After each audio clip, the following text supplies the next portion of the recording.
Oh, shit. We did it. Here we are again. Boomer Matt, click the button. That's right. Welcome back. Welcome back to the Little Dicey podcast. This is episode 3. This is what we're doing now. Yeah, I don't know. Chill. Yeah, I know. We're super chill. My name is Salvatore. This is Matthew. We are your hosts now and forever. Jesus Christ, I forgot that on my own phone that I have up for chat. That the volume was on. Yeah. And I heard my voice and I hate it. I loved it. So distorted. Yeah, thank you. Thank you. I try my best. Today's Saturday, y'all. No, it's a day late. Sorry about that. Yesterday, just things got out of hand, you know. I was solving world hunger one step at a time. Yeah. And 1 minute you think you're just going to go to the Feywild for a nice picnic, and the next minute your corpses are being eaten by plant zombies. it's very that is so true that it's painful. Yeah.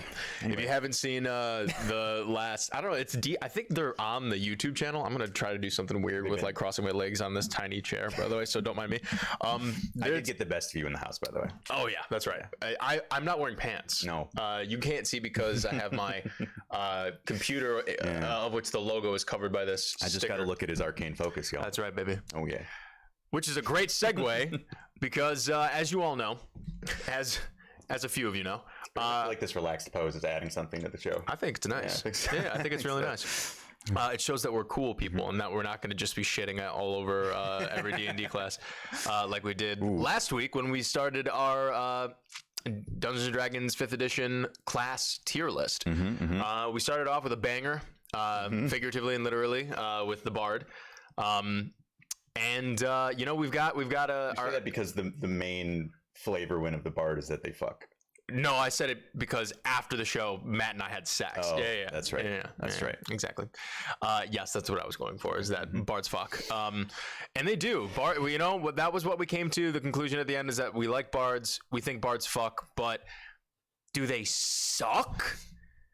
It takes a special type of person. Anybody can fuck. Anybody can fuck. It takes a special type of person to suck. Let's be honest. Sucking is way more intimate. Sucking is very intimate. Yeah, it's very intimate. That's how we're rating these classes. You know, S tier, A tier, B, C, F tier. S for suck, baby. S for suck. A for oh Jesus.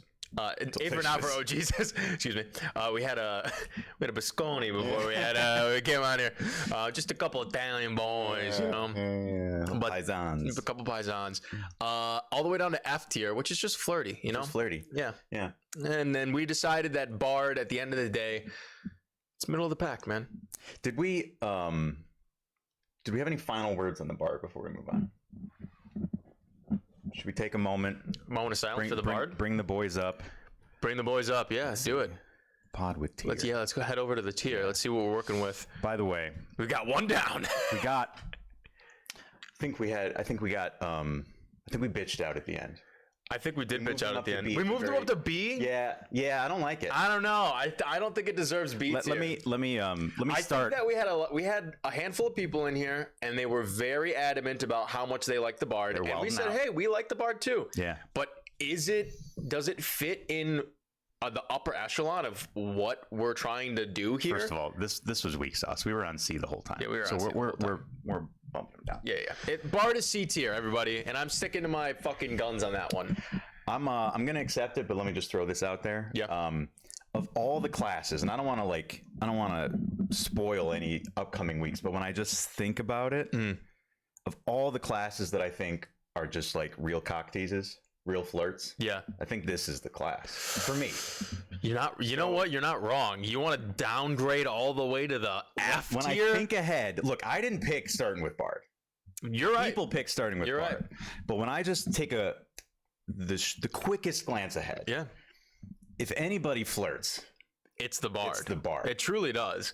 I think that this is a living, breathing tier list until the until the 15th class is put onto that motherfucker, and then subsequently maybe 10 minutes after that, after we decide like, I don't know, that this is living and breathing. Yeah, and you know what? I'm the one that can reach the mouse right now. Oh, damn.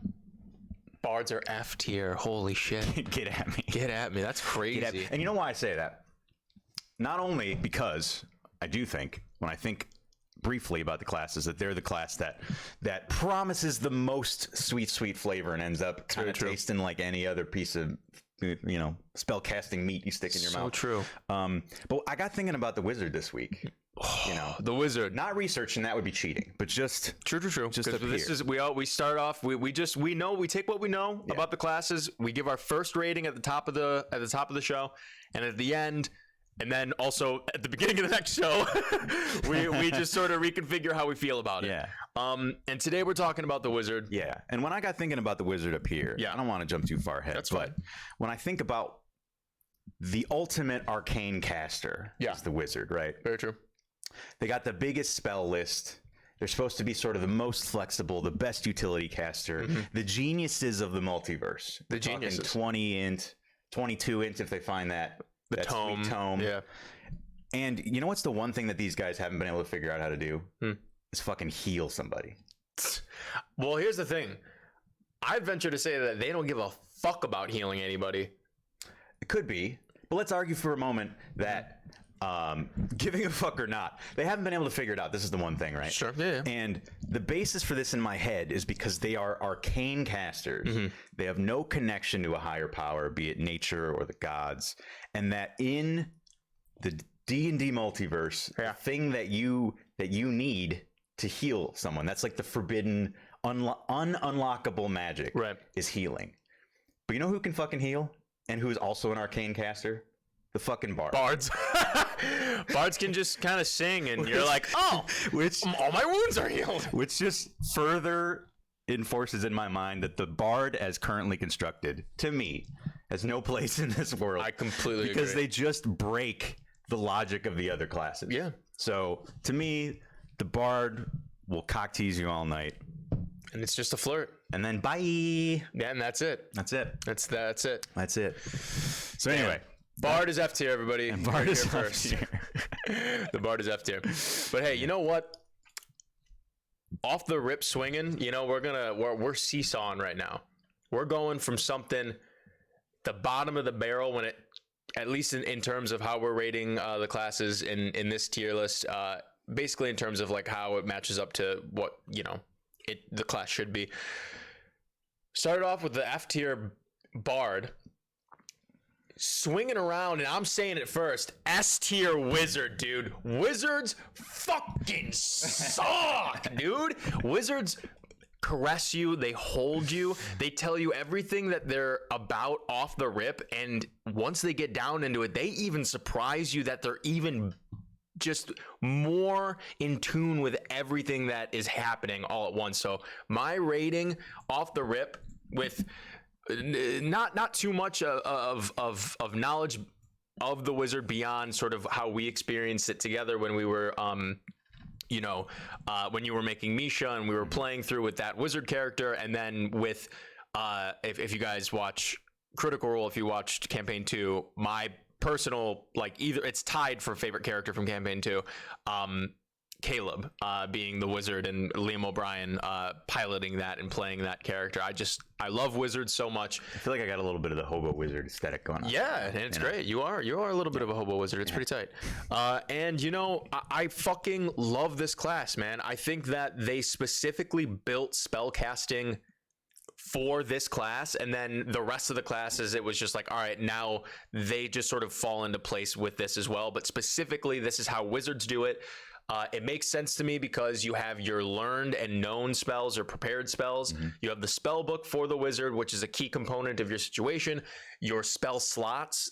I know that that's sort of been a thing for a very, very long time, but it just, in my mind, it makes the most sense that everything is sort of deliberately set up when it comes to spell casting in the game to serve the Wizard, and then everything else secondarily. Yeah, I think for sure that I mean, not being a D&D historian and having limited knowledge of past editions, I would imagine that there's like I think originally the Wizard was just called like Magic Man or Magic User, something like that, yeah.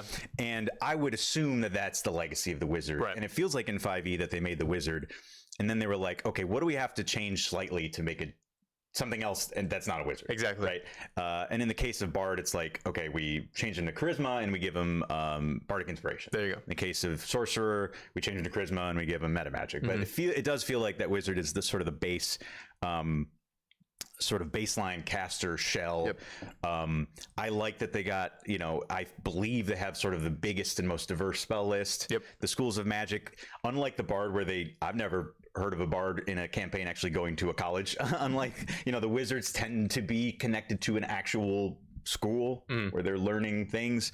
I do think Wizard is definitely a much better flavor win. I'm hesitant to go right to suck.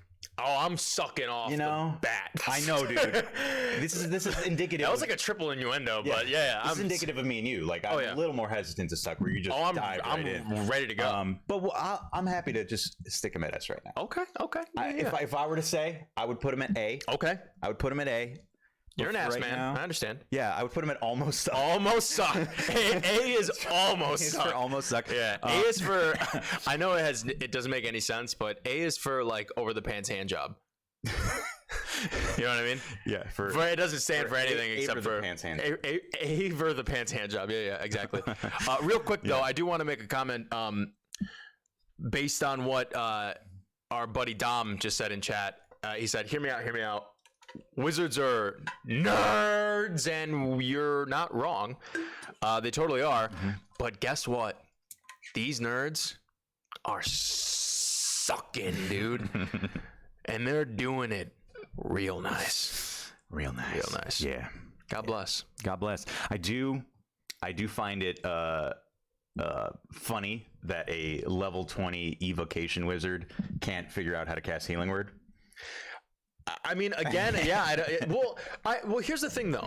Because that is a constant across the game. Yeah. That's simply just like that. It is funny for sure.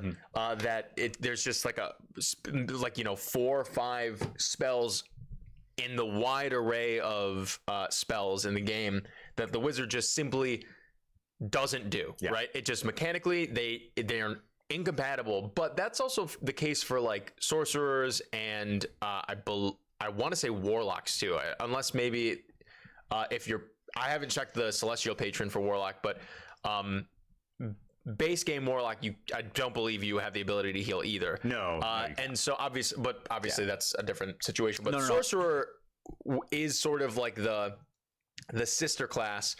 I don't count the bard because the bard is just a weird thing, but the sorcerer is clearly the sister class to the wizard, right? I would argue that a lot of the classes have sister classes like fighter and barbarian, paladin and warlock, or paladin and cleric, druid and ranger, stuff like that. Druid and ranger and rogue. There's a lot of like classes where they're very similar in setup in certain ways.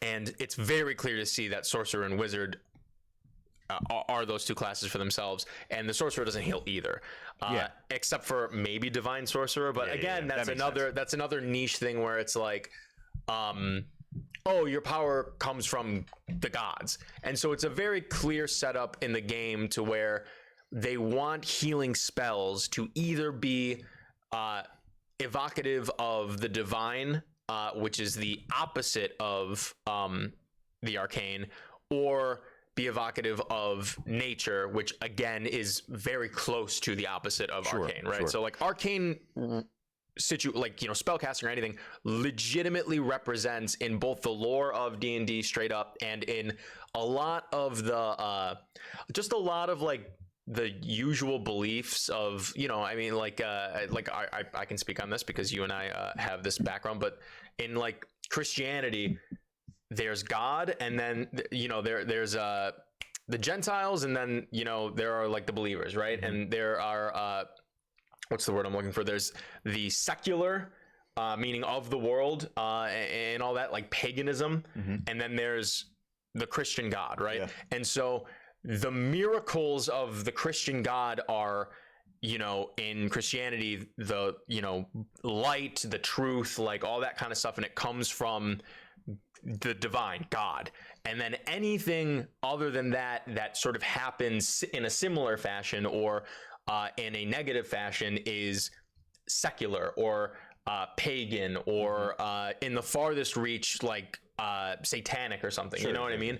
And so that's what like the arcane in the game represents, not to a point of evil, except with necromancy, which is its own niche, but the arcane represents the absence of the divine, which are where a lot of like the conflicts in like the lore comes from. Like straight, like one off the top of my head is the lore from Critical Role, Matt Mercer's Calamity situation, which separated the gods from the mortals. It was basically just the mortals were like, oh, we learned magic, I don't remember how they did either. I think the gods gave them magic, and then they were like, it's the same thing with Greek, right? Gods gave them fire, they rose up, and then now we don't celebrate the Greek gods because we learned we learned how to be civilized because of fire and all that stuff, right? So it's the absence of the divine, and because that's constant across the board.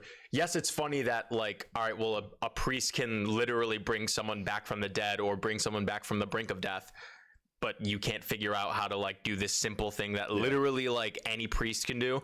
But you can wish for you can learn how to, if you get powerful enough, you can wish for something that completely change, which technically you could heal someone with wish, right? So, but 100%. you have to literally become the most powerful being, one of the most powerful beings in the world, in order to cast a spell that a priest can do. So that is hilarious, but I don't think it takes away from it. No, I don't either. Because it's constant. I think, except for the bard. Except for the bard. Yeah. But fuck the bard. The bard's an F tier. I totally accept that. Arcane is kind of like, to me, it's basically like, you know, there's magic interwoven into the physics of the world, and arcane practicing is being able to like hack the physics of the world. Right. And I can accept that.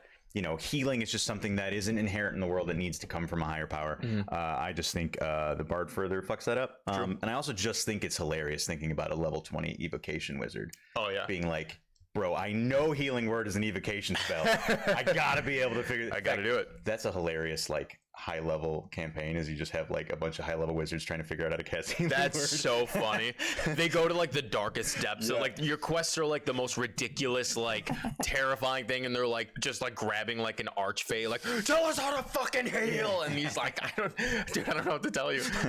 Oh my god. Anyway, well, off the rip, Wizards Arrest here, and that's the end of the episode. I don't need to talk about this anymore. I don't need to be convinced otherwise. No, we'll go through it. Yeah. Don't worry.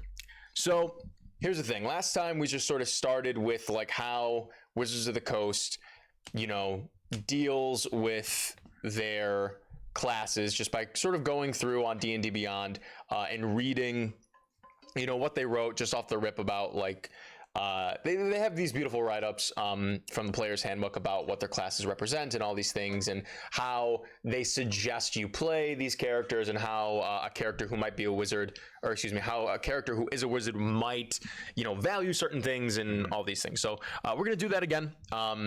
And I'm gonna skip like the first paragraph is always like a fun little narrative thing. We're gonna skip that. In this case, we kind of know what a wizard is. The last time we were trying to figure out what even is a bard. What does WotC think a bard is? So sort of the first entry in the D&D Beyond Wizards class is a heading called Scholars of the Arcane, which I think we all know what this is getting at. Wild and enigmatic, varied in form and function, the power of magic draws students, I'm going to draw attention to that, students who seek to master its mysteries. Some aspire to be like the gods, shaping reality itself. Though the casting of a typical spell requires merely the utterance of a few strange words, fleeting gestures, and sometimes a pinch or clump of exotic materials, these surface components barely hint at the expertise attained after years of apprenticeship and countless hours of study. Wizards live and die by their spells. Everything else is secondary. They learn new spells as they experiment and grow in experience.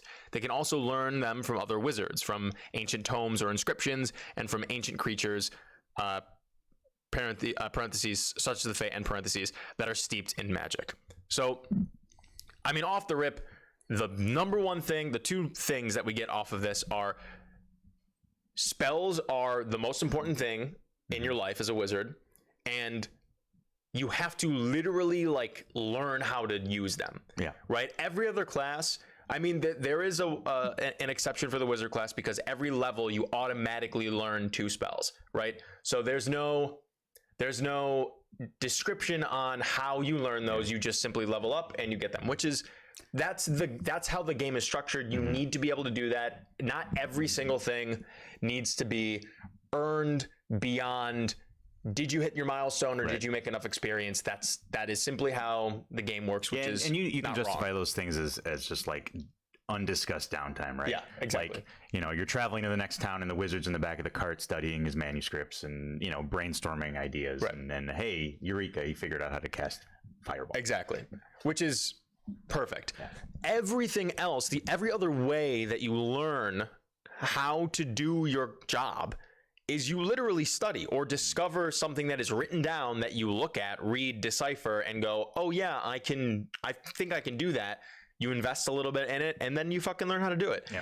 Every other class is you level up, you get your shit. Every other class has to rely on the undiscussed downtime or just waving your hand, right? Mm-hmm. But as a wizard, to collect and to expand your repertoire, you literally have to like spend time doing that. Yeah. As a druid, you just fucking, I know how to fly now. Mm-hmm. And which is like, I'm not saying it's wrong. Yeah. I'm saying that's what makes this class fucking S tier, is that inherently you have to do what your class wants you to do. Yeah. Inherently, for almost any other class, I don't have to do anything. I just have to play the game. But as a wizard, I have to do shit and also play. You know what I mean? Which is the flavor fucking cool. The flavor of the spellbook is very cool. I will say, having played a wizard, yes, that, and this is maybe one of those, like, if we're talking about wizard, definitely like S tier, A tier. One of the things that is a little bit of a flavor miss to me is, as cool as the spellbook is, there are some things both mechanically and flavor wise that didn't 100% hit. And one of them is just mechanically, I found that because you're getting those two free learned spells every level, and because you're always limited in your spell preparations, that I found that most of the time I had so many more spells than you were able to use. Than I was able to use, which is certainly true for prepared spellcasters like Druid and Cleric, that they have the whole spell list. Right. But the thing about Wizard is adding spells to your spellbook is expensive in gold. Yeah. And so unless your DM is just handing out copious amounts of gold, there were times when I was playing Misha where I would find a store that had multiple spell scrolls, and I was like, ooh, it's like a 3rd level spell. It's going to cost me like fucking 300 gold or whatever the fuck to copy in, and it's not that good, so I should probably pass. It's too niche, whatever. Whereas, like, as in my time playing a druid, there have been spells that are incredibly niche that I would never have bothered to purchase as a wizard, that I've prepared on a given day because I knew it was going to be good that day. So I did find that while the prospect of collecting spell scrolls and maximizing the spells in your spellbook was very alluring and fun, that in practice it was difficult to do as freely as I wanted to. Sure. And that most of the time I kind of felt like when I was playing a warlock and you have your learned spells, and that basically those were the spells that I was always using. And the thing that I think would fix that, not that the wizard needs to be more powerful in any sense, but both mechanically, the thing that would fix that, and also sort of a flavor problem that I have with the wizard is the wizard's literally carrying around their spellbook, right? So the flavor of preparing spells always felt kind of weird. Like, let's say you're like in a situation where you really just need to conjure a fucking ladder. Just open your book. Climb a wall. And you got the spell in your book. Right. I forget what it's called, but it might just be called Conjure. There's a spell that lets you make mundane shit. The spell is in your book. You got all fucking day. You're telling me it's take 2 hours, you can't open your book and figure out, because if the flavor is like, oh well, I got to mash together my honeycomb and I got to like prepare my components or whatever, it's not like when I think about warlocks and clerics, I'm imagining them like praying to their gods or meditating in the morning and like sort of emotionally and mentally preparing what they're going to be able to do that day. But the wizard literally has the recipes in his hand. Yeah. And so I feel like they should have some ability, whether it's to cast more spells as rituals or to, you know, add 1 hour to your casting time. You can cast a spell you don't have prepared or something that makes it feel more like you're carrying your book with you. Yeah. And that would also that would also mean that when you are presented with that opportunity to spend 300 gold on a spell you might use once in your campaign, you might be like, yeah, but you know what? That one time I need it, I'm going to be able to cast it. Right. So, and I don't know how you balance that mechanically, because again, does a wizard need to be better? Probably, for sure not. But when I think about my experience playing a wizard and, you know, strictly talking about, you know, flavor wins, as well as the experience of, because the wizard is the only class that has this kind of combination preparation learned spellcaster. Right. If you guys don't know, clerics and druids are called prepared casters, and every morning they decide from their whole spell list what spells they want to be able to cast that day. You don't learn new spells as a cleric or a druid, you simply level up and then you have access to any spell up to that level as that class. You don't have to do anything more than that. And then every day, like you said, you choose the spells you want to use for that day. Correct. So those are the wisdom casters, are prepared spellcasters. The charisma casters, the bard, the warlock, and the sorcerer are called known spellcasters, where when they level up, they learn new spells.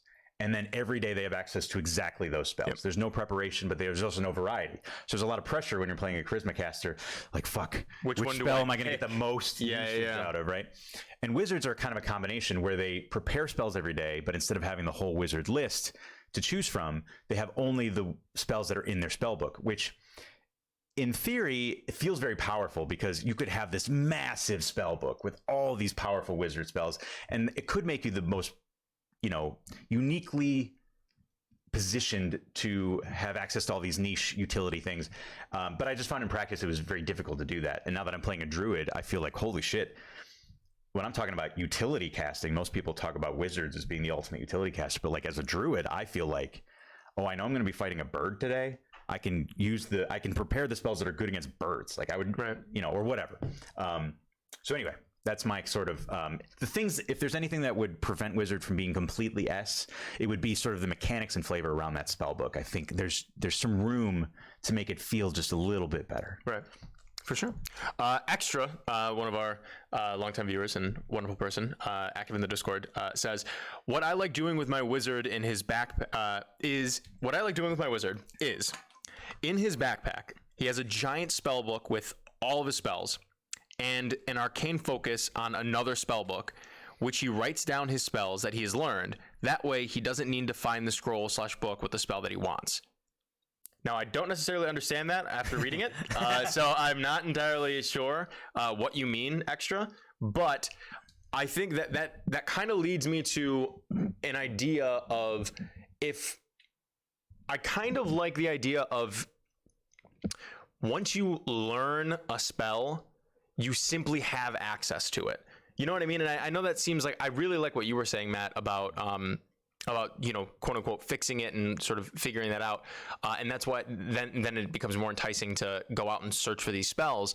I think that being able to have access, and this sort of goes into your comment, Aaron, I'll explain ritual casting in a second, being able to have access to all of the spells that you have learned, that you went out and took time to learn them and copy them down and whatnot, I think should be very important, because that encourages you to interact with this portion of your class that is unique and propels forward the idea of what you're supposed to be as a wizard, or at the very least what makes it cool and interesting and different from other spellcasters. Yeah.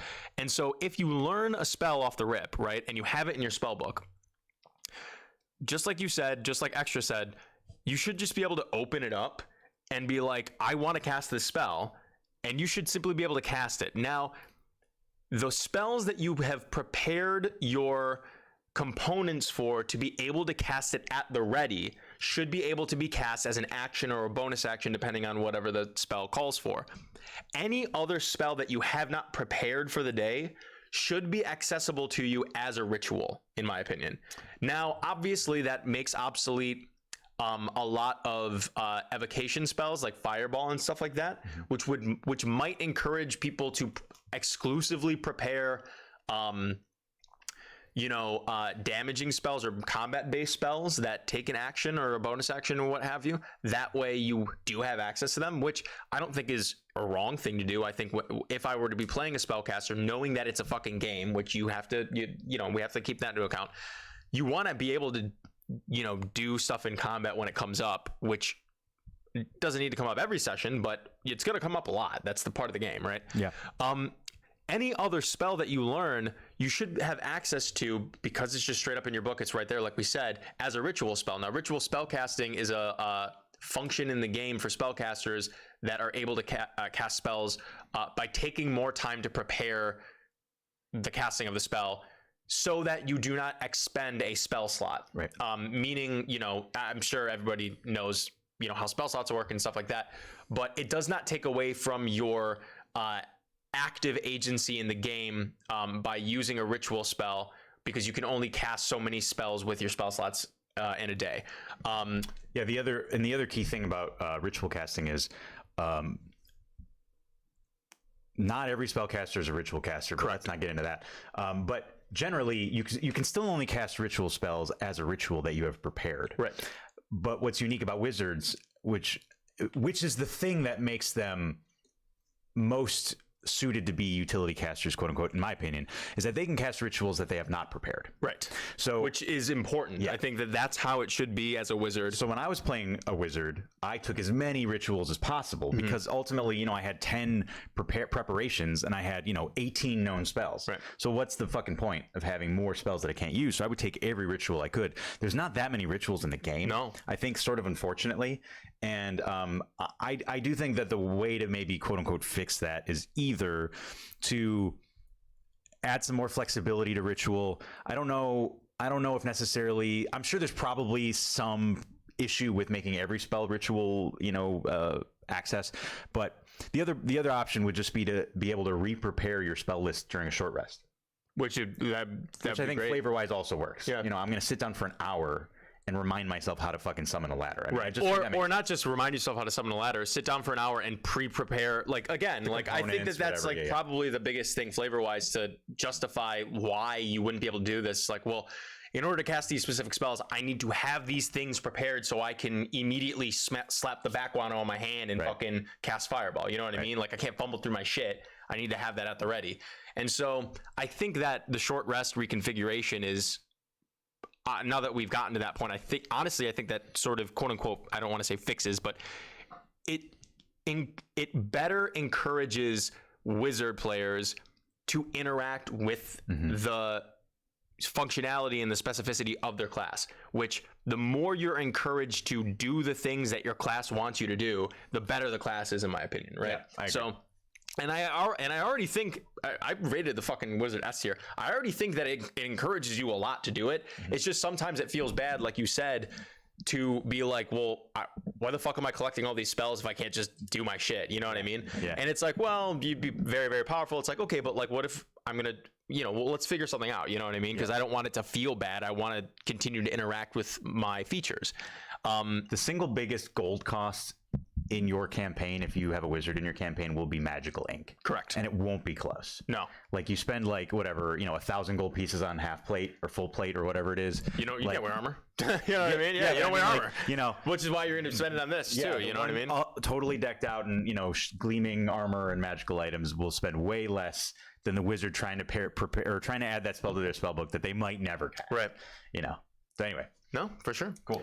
So let's get into sort of the gritty of, what's going on with the arcane traditions and the subclasses of the wizard. So I think we touched on blade slinging last episode and how this feels more like a bard. Yeah. I think also that blade slinging is such a fucking left field. Like this, to me, it does not seem like a wizard, even in the slightest. Yeah.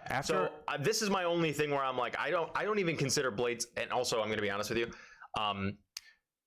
One of my old friends that I used to DM for, very much a min-maxer, but to the point of it was just very important to be very powerful, and it wasn't there was no sort of back of the mind does this make the game more or less fun for people? Yeah. It was just, I just want to be as strong as possible. So they would power build things, and he made a blade singer at one point. Legitimately, I was like, why is this even a thing you could do? Did no one think that this was not was going to be too strong or anything? So I'm this. You mean taking the most powerful class in the game and eliminating their hit point and AC problem? Correct. Is an issue. So it's to the point where I'm like, I honestly am just going to go, blade singing does not belong in this class. It belongs in a different class, and it's also needs to be nerfed many times, not many times over, but it needs to be nerfed. And I don't even really want to talk about it beyond that, because I don't think that it's going to help the conversation to just shit on this subclass that is clearly the best subclass in the game for arguably the best class in the game when it comes to power building and stuff. Yeah, so it just doesn't feel like a wizard in any way. No. I did see, after we discussed this last week, I did see a comment somewhere online. I was, as we all do, I was going online to see other people that had the same opinion as me to validate my own opinions. Yeah. Right. No, I love it. Echo chamber, baby. That's right. Yeah, and I did see some people being like, well, the reason it's a wizard is because, you know, they're using all these like evocation spells, and bards don't really get evocation spells. And I would argue that is fucking dumb. Yeah, just fucking give it to them. It's much easier to justify a bard gaining access to some very specific evocation spells related to melee combat than it is to justify a wizard focusing on the power of dance. You know what I mean? Like, no, it's very weird. It's stupid. Anyway, especially because later on, and having a bunch of abilities called literally Song of Blank. Yeah. Later on, you get a subclass. My personal favorite subclass of the wizard, the War Mage, and I fucking love the War Mages. For whatever reason, it's not. I know it's the last one. And we're gonna skip all the way down to it. The War Mage is fucking school transition War Magic. So the War Magic subclass for the wizard is fucking awesome, and it feels nice to like be in the thick of it as a wizard, right? Like your main problem as a wizard is that you are a glass cannon, right? You can do a whole bunch of crazy shit, but if you get pricked on your finger, you fucking die. And that does suck, but it also forces you to think about where you're positioned and stuff, and that's great. We really like that. But as a war mage, like, you can be in the thick of it because you can have a higher AC, you can have a higher initiative, you can be moving first, you can be moving around the battlefield, you can do all this cool shit, and it still follows the flavor of being a wizard. It doesn't take away from being a wizard like blade singing does. And so it just it really feels, with one exception, out of the how many 1 2 3 4 5 6 7 8 9 10 I don't know about order of scribes, 10 11 out of the 11 to 13 subclasses that like I know of in this class, every single one of them feels like it would be a wizard. Yeah. I mean, granted, 8 of them are just a school of a certain type of magic, but again, I don't think you need it to be more than that, because that's what a fucking wizard is. Right. You know what I mean? I don't need a subclass to be a class. Yeah. Blade singing is clearly the odd man out in this list, and I it's probably one of those things that is probably very setting specific. You know, you have that whole thing where you have to be an elf to take this subclass. Yeah. Officially, I'm sure a lot of DMs, allow any race take it, but it's probably a very setting specific thing where it makes a little more sense or whatever. But to me, it's clearly the odd man out. Yeah. Real quick, shout outs out to Scratch Your Eyes Out. They just sort of popped in, said what up, asked what they walked in on.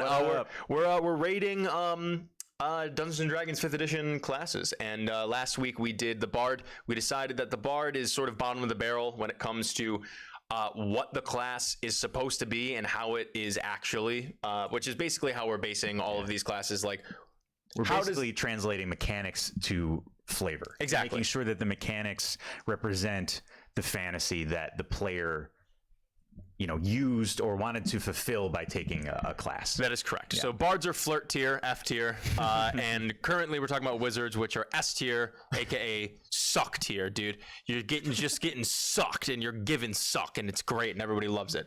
And that's why everybody loves wizards. We're so stupid. No, we are dumb. Anyway. So we're actually just going to sort of rocket through like these school subclasses, mostly because they're all the exact same when you get to a certain level. Like there are some cool features that you get as like different arcane traditions. So you've got your abjuration, conjuration, divination, enchantment, evocation, illusion, necromancy, and transmutation are your X amount of arcanic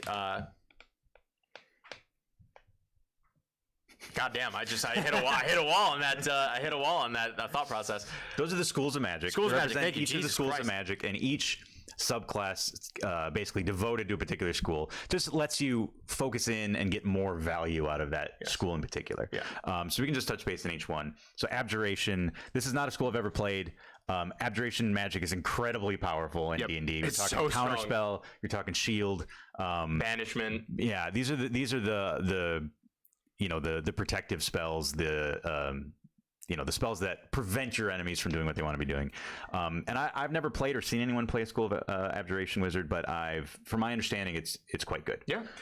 And to give you a good understanding about that, at the second level, when you choose your magical school that you take, preference in, you just sort of get a better understanding and you become more efficient at casting those specific types of spells, like your ward spells, your banishments, your counter spells, all that. At second level, you gain a feature called Arcane Ward, and it states, starting at second level, you can weave magic around yourself for protection. When you cast an abjuration spell of first level or higher, you can simultaneously use a strand of the spell's magic to create a magical ward on yourself that lasts until you finish a long rest. The ward has a hit point maximum equal to twice your wizard level plus your intelligence modifier. When you take that, which can be a lot. At level 2, twice your wizard level plus your intelligence. If you have a 16 intelligence, that's plus 3. 2 times 2 is 4, plus 3 is 7. That's double your health, essentially, at level 2, which is great. Whenever you take damage, the ward takes the damage instead. You basically just get a shield every time you not every time, but the first time you cast a spell. Actually, no. Whenever you cast no, an it's whenever you spell. do. Yeah, so you just get a shield on you whenever you cast an abjuration spell. Every time you say, no, actually, you didn't hit me because I cast shield, I also get, let's say, 5 to 9 temporary hit points, effectively. But the great thing is, because these aren't temporary hit points, you can also stack them. Yeah, you can just get them, which is fucking awesome. So that's an amazing feature, right? And spoiler alert, every single one of these basically is an amazing feature, and it's awesome. And then above that, you get your improved spells and your mastered spells later, right? So beginning at 10th level, you get improved abjuration. When you cast an abjuration spell that requires you to make an ability check, you add your proficiency bonus. There's going to be a lot of improved or mastered, and then the cure for wizardry is dagger between the ribs. Yeah, true. Very true. Just stab people and that's it. Then that's literally it. But as an abjuration wizard, you can just say, no, you don't fucking hit me because I have a shield around me. Yeah. Moving on to Conjuration. And then everybody gets Savant, right? At second level, everybody gets their school Savant. You spend half the gold and time to basically learn the specific school of magic, whatever it's spelled that you're. Yeah, it's great. Conjuration, minor conjuration. At level 2, you can use your action to conjure up an inanimate object in your hand or on the ground. You just are able to conjure something at level 2, which is fucking perfect. Very cool. I think all of these, they're definitely different levels of power. Yeah, but they're all probably pretty satisfying. Oh yeah. Now moving on to, in my opinion, mechanically the most powerful one out of all of these, which to the point of, if you look at a whole bunch of power builds on certain shit, there's a lot of recommendations of dipping into two levels of wizard, specifically so you can take divination, because at second level you get an ability called Portent, and Portent is busted. Yeah. Starting at second level, when you choose this school, divination, glimpses of the future begin to press in on your awareness. When you finish a long rest, roll 2 d20s and record both the numbers rolled, right? So if you're lucky as possible, you can roll a 1 and a 20. That's the best possible scenario. Yeah. You can replace any attack roll, saving throw, or ability check made by you or a creature you can see with one of these rolls. You must choose to do so before the roll, and you can replace the roll in this way only once per turn. Yeah, you've seen the future. It's amazing. Seen the future, and so at the beginning of the day, you're basically like, holy shit. Someone's going to roll a 1 and someone's going to roll a 20. And then when the moment arrives, you're like, there it is. Yeah. That was the one. And arguably, 1 in 20 is best case scenario because most of the time they're automatic failure and successes, right? But honestly, mathematically, as long as you roll one thing under a 10 and one thing over a 10, those are that's really all you need, right? When we started our first campaign, we had a divination wizard. The Fantasy High had a divination wizard. Yeah. I've never seen a divination wizard roll anything for portent that they were just like, oh, I can't use this today. It's always useful. It will always be useful. And then you get some other dope shit later, like certain sight things and everything. And then evocation. Excuse me, I skipped enchantment. So enchantment is a school that I don't really know too much about, but it's really cool. Sort of like twin cast enchantment spells, kind of, doesn't it? Well, let's check it out. So at level 2, you get something called Hypnotic Gaze. So this is all going to be about charming people and sort of holding your charms. And this is very complicated. So just as a bit of a warning. So as an action, choose one creature that you can see within 5 feet of you. If the target can see or hear you, it must succeed on a wisdom saving throw or against your wizard spell save DC or be charmed by you until the end of your next turn. The charmed creature's speed drops to 0 and they're incapacitated. So as an action, you can just cause someone to be incapacitated for a turn. Yeah. If they fail the save. On subsequent turns, you can use your action to maintain this effect, extending its duration until the end of your. So there's a saving throw. There's a saving throw. Yeah. There's no concentration. There's no spell slot. There's no so there you can't use this feature on this creature again on that creature again until you finish the long rest. You essentially get a 1-round hard stun for free. And the only limiting factor on that is the creature being able to save against it. Yeah. And that's it. Yeah. It's like a free. It's amazing. It's like a free 2nd level spell, kind of. It is amazing. Yeah. Yeah. You could equate it to kind of like a hold person type of spell. But it's better because hold person doesn't incapacitate you. I believe it just paralyzes you. I'm not sure. You could be right. I could be right. I don't remember off the top of my head. I know it's for hard sure. To keep straight the different conditions sometimes. That's very true. But yeah. That's very true. But Definitely. Incapacitated is definitely your best case scenario on conditions affecting an enemy, right? So that's amazing. And then split enchantment starting at 10th level. When you cast enchantment spell of 1st level or higher, it targets only 1. You can have it target a 2nd creature instead, which is a great way to get value out of those early spell slots that sometimes you don't really have a chance to use. Exactly. Yeah. Evocation, sculpt spells. This actually might be one of the weaker ones. Yeah, which is very interesting because evocation you would feel like should be stronger. Well, I think it's because Fireball is the most iconic spell in the entire game. Yeah. And they gave evocation the fix to Fireball. Right. This is very specifically when you Fireball the entire landscape, you can not Fireball your party members. When basically it lets you, whenever you cast an evocation spell, it has a range of effect. You can have certain people within that range not be affected. Right. So flavor wise, it's not the best, but I fucking love. You just rain a fireball down and you're like, no. Yes. There's just like, have you ever seen that video from like, I think it's like a Buster Keaton film where he's standing and like they like have a house like blow up and the whole wall of the house falls. And he's standing in the doorway. Where the window is. Oh yeah, the window. Yeah. Like this is before they had like any they didn't have any like safety measures. That was literally stood there, real stun, and had the wall, and they lined it up perfectly. And this is like I'm picturing a fireball come down, and there's just like windows in it. Yeah. You know yeah. Exactly. So yeah, it's not the most powerful, but this basically. But again, it lets you wield the things you're going to be doing anyway. If you're playing an Evocation Wizard, you're certainly going to be casting Fireball as often as possible. And this makes that better. Then something that's just good, every subsequent thing that you get after that really is just straight up like, and your spells do more damage. Yeah. Which feels good. That just feels good. It doesn't need to be complicated. Which you're an Evocation Wizard, probably not that complicated. Like, it just feels good. You blow shit up. It's awesome. And then Overchannel is just cool as fuck. Like, you rarely get into like late game, like late level play if you start off like, level 2, like a lot of people do or whatever. But Overchannel, it's starting at 14th level for the Evocation Wizard. You can increase the power of your simpler spells. When you cast a wizard spell of 1st through 5th level that deals damage, you can just choose to deal maximum damage. Yeah. Now, the first time you do that, so your fireballs all do 48 damage. Your fireballs immediately do 48 damage to 100 people. To X amount of people in that sphere, right? Yeah. The first time you do that, it's free. You do that and it's free.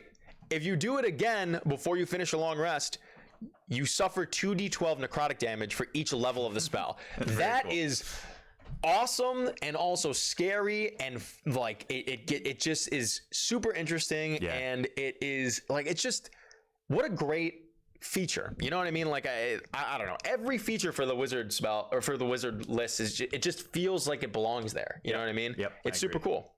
Same thing with illusion, improved minor illusion, which that's what everything anybody has ever said, hey, can I do this with minor illusion? I have to go as a dungeon master. No, you can't. It does what it says on the spell list.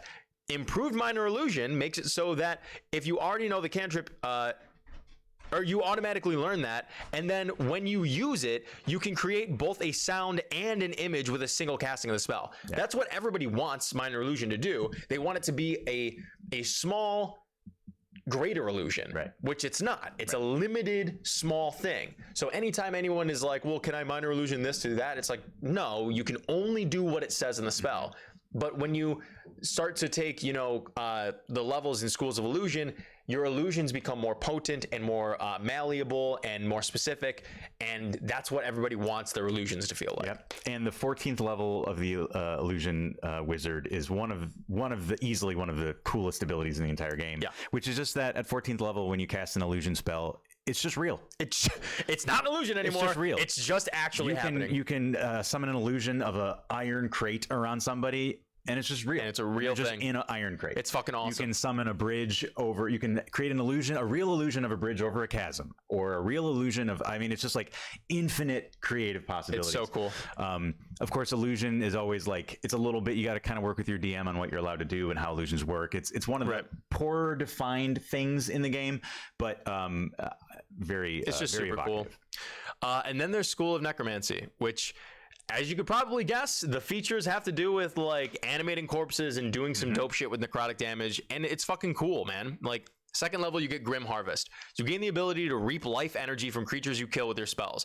So once per turn, when you kill one or more creatures with a spell level of 1st or higher, you regain hit points. So this is the way that wizards figured out how to heal people, is by killing other people and then healing yourself, right? So that's the way that you can do it, by healing yourself. That's it. Like, that's what necromancy does, which makes sense. If you're a necromancy wizard, you're sucking the life out of someone, right? Like, that's exactly what I thought it was. And then if you look at the 14th level, Command Undead, starting at 14th level, you use magic to bring undead under your control, even those created by other wizards. So you're just a fucking animal just controlling undead creatures. You can select an undead. They have to make a charisma saving throw against your wizard save. If it succeeds, you can't, whatever, blah, blah. If it fails, it becomes friendly to you. So any undead creature, you just go, hey, man, be my friend. And they're like, I guess. Intelligent undead are harder to control, which makes sense. If the target has an intelligence of 8 or higher, it has advantage on the save. If it fails and has an intelligence of 12 or higher, it can repeat the saving throw at the end of every hour. You still get an hour, right? Like, if you come across a fucking, it doesn't say that. I mean, if you come across a fucking lich and it rolls the DM rolls 2 2s and 2 or 2 1s or something, that lich is under your control for a fucking hour. Like, that's it. You're probably not going to end up commanding the lich. It's not, because it's an intelligence save. Hypothetically. But for sure, like some kind of like zombie lord or some kind of just like undead fucking, I don't know, you know. It's tight as fuck. And then transmutation is also super fun too. You get to turn things into other things. Minor, one of the weaker ones. It's weaker, but it's still cool. Again, if you want to do this, it's everything is set up for you from the rip for you to be a transmutation wizard. There's no weird feeling of, well, I want to be this type of bard. It's like, okay, well, there's really not like a thing for that. Whatever. You know what I mean? Like, that's why I had to homebrew what Jenna plays in the game, right? Like, she was like, well, I want to do like this type of thing, and it makes sense to me that it would be a bard. Because like I'm doing like a seance, I'm doing a chanting situation. It has to be with the modularization of my voice and all these other things. And I'm like, oh yeah, that makes a lot of sense. I guess I'll just create a school of fortune or a college of fortunes, right? So it makes sense to me. So, but there's really no like, I mean, there was the thing before Chronomancy came out with Critical Role. But you could find these many other places because it was a classic like, well, I want to be a time wizard. I want to be a time wizard, you. And it was like, yeah, we all watch Yu-Gi-Oh! We want to do that too.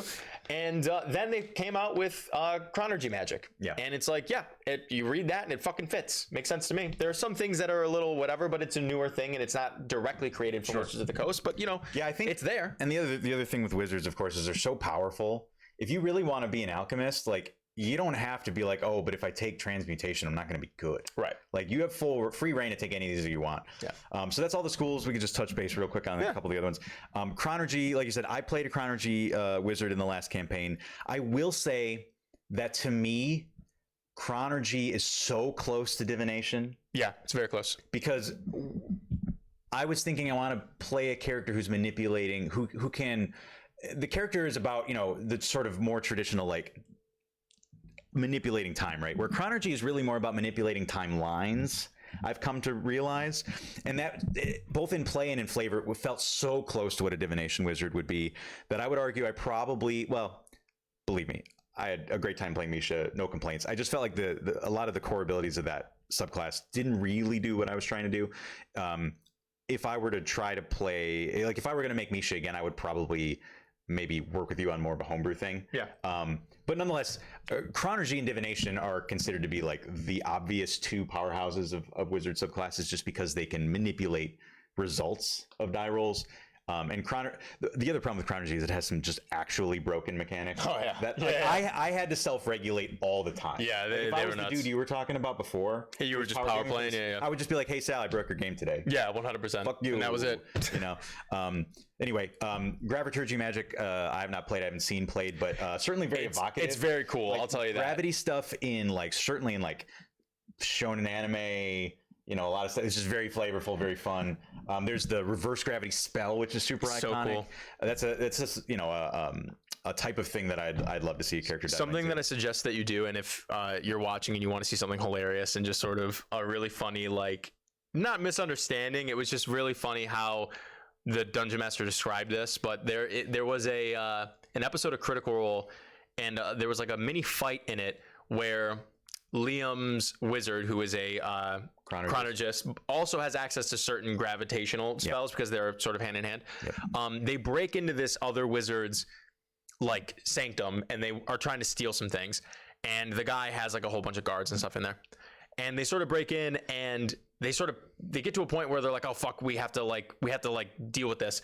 And Liam casts, I think it was called black well or like black hole or like gravity, like some sort of like, I'm gonna put a mini black hole right here essentially spell. And the way Matt, the DM, describes how these people die and like everyone at the table was like, I didn't want that to happen. It was so fucking hilarious. That's awesome. But like the way the spell worked was super cool. Yeah. I'm 100% positive that you could just pull that single clip up on YouTube of just like, I'm sure you could look up like Critical Role gravity spell mishap or something, and it's fucking hilarious. But it's a really cool subclass. But yeah, so like, and then the last one is Order of Scribes, which I know you don't know much about. I don't know much about Order of Scribes. Actually, our friend Jenna is playing a Order of Scribes wizard in the campaign that I have run this much, but hope to play more. Order of Scribes is like the most wizardy wizard. Oh, cool. It's without like reading for subclasses, like basically first of all, we talked about how all the other schools they can copy down spells in their spell book at like a half the time. This is a quarter and half the cost. This is like 100th of the time. Oh, like it's so fast. What is it? 2 minutes per spell level. 2 minutes per spell level. So like imagine you're in the Lich's sanctum, right? And you find the Lich's spellbook, or you're just in some ancient library, right? And you find a spellbook. Most wizards are going to be like, okay, over the course of like the next real-time 6 months, I'm going to copy these spells. Wow. Down. The Order of Scribes wizards could be like, can we take a short rest and I can copy this entire spellbook into my spellbook? Which again, that's kind of how it's so fucking cool, right? Yeah, it's really cool. They can also do things like, they can cast Fireball, for example, and if they know an acid spell, they can make it an acid ball. That's fucking cool. So it's great for getting around resistances, but it's also just fucking awesome flavor-wise. Their spellbook has some sentience. Oh, that's so cool. They can actually sort of communicate with their spellbook. From Tasha's? This is from Tasha's, I think.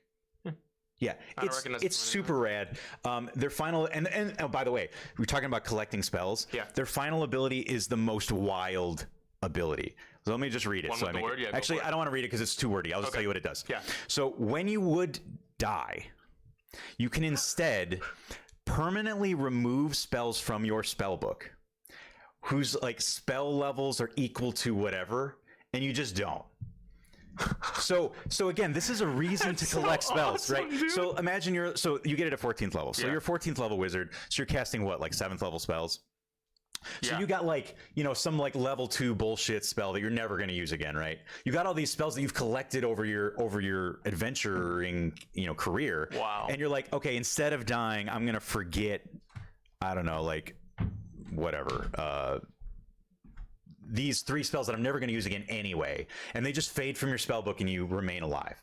That's so like fucking this cool, is the dude. this is the wizard that collects all of the knowledge in the universe to complete their spell book, and it's just fucking rad. That's so cool, dude. Yeah, to me, like if I was gonna play a wizard tomorrow, I know I've already played a wizard. I think when I designed Misha, this was not out yet. In fact, I'm sure that's the case. This is probably the wizard I would want to play. Yeah, that's because so it's cool. it leans into what the wizard feels like it wants to be so hard. That's so cool. I just think it's rad as hell. So anyway, we didn't talk about the later wizard subclasses or wizard abilities, but they're basically you can like regain spell slots in short rests. Yeah, they're just hard as hell. At high levels, you can cast spells for free. It's just you're just wizarding, man. Yeah, man. Wizard's You're gonna just wizard. being a wizard, and that's it. It's there for you. Yeah, for sure. Wizards are powerful as hell. The options are there to play almost any wizard you could think of wanting to play. Really, my only complaint is sort of the flavor and mechanics around that spellbook itself. I just feel like it's not quite there. Sure. I would probably set wizard at an A. Okay. For me. Okay. Sure. But if you're feeling, if you believe in your loins that wizards suck, I know wizards suck. then I accept it. And you know what? We're gonna make the official statement next week. Like that's. I think we'll sink it in next week because bards are F tier now. Bards are F. Bards are F tier. Bards are just official. flirty, and that's it. And right now, wizards do suck for me. We're going to see how I feel next week at the top of next week's episode 4 of the Little Dicey podcast. Thank you so much for joining us, you guys. I know we had a new person in here. Shouts out to Scratch Your Eyes Out. Hell yeah. Also, by the way, there are currently no rules or anything concerning radioactivity in D&D because I don't believe that would exist in that certain timeline. But I'm sure there are settings and stuff that deal with that.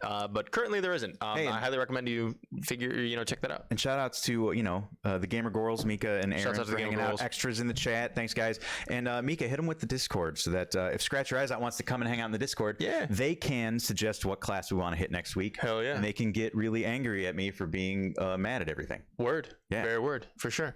All right, guys. Well, we will we'll be here next week. Usually on Fridays. We're gonna be here next Friday, doing this at noon like we usually do. We're gonna talk about our next class. Get us in the Discord. Let us know which class you want us to talk about next, and you'll also get our official ruling on the wizard. Do they suck?